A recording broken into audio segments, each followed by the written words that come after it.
I'm going to show you how to do a portrait once I've got a cutout window.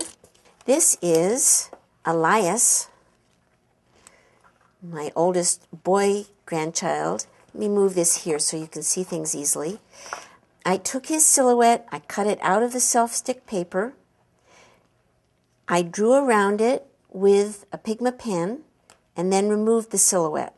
After I drew it, I'd think about my colors, and I'm going to play with what Sandy Rochon did, that is trying to do a dark silhouette that looks like the old-fashioned silhouettes.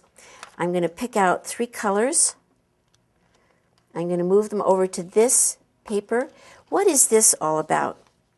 Having a shiny piece of freezer paper is like having a painter's palette. So now I'm going to open this up, and you can tell that it's as though we're on a cooking show. I've done some of these steps ahead of time. I'm going to be scribbling on the palette and then moving the oil pastel to the fabric. So I'm going to scribble first the light brown, then the dark brown, and then a black. And I'm almost finished with this. So I've looked with a cold eye at what I've done, and I've said to myself, you know, I like this where his hair is dark. I like how his face is. I'm going to darken the bottom a little bit. So I push hard off the freezer paper onto the silhouette. And you can see that it mixes as we go. I think we're ready to look at this. Just see what it looks like. You take everything off. Here comes my portrait.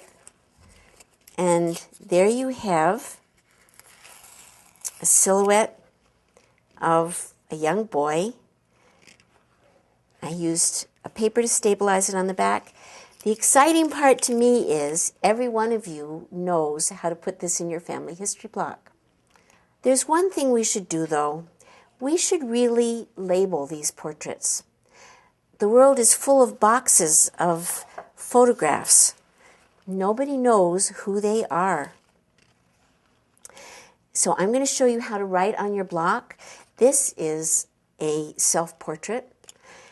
We joke that every quilt should have a portrait of the artist. So this is a portrait of me, and I've written around here in my tiniest writing.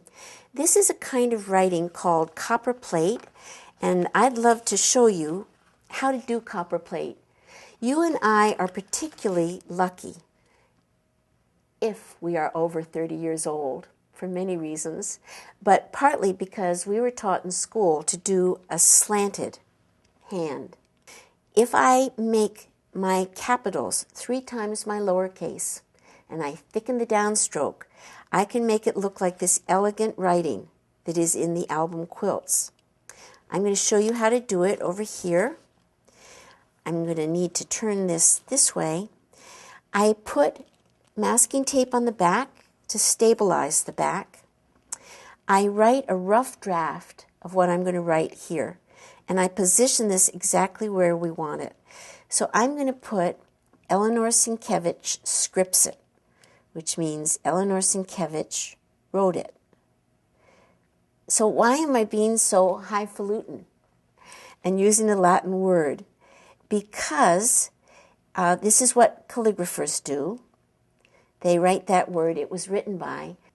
I don't like the spacing, so I'm going to go back and just put scripts it, which means it was written April 09.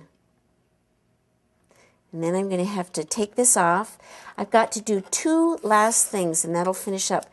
I've got to put the bottom line on any letters that have a bottom line. Scripts it has a P. April has a P. So I'm drawing the bottom of these. And then one last thing, because this was done with something called a Copperplate pen. This alphabet is called Copperplate. You could look it up in the library. It's just one of many, many calligraphies.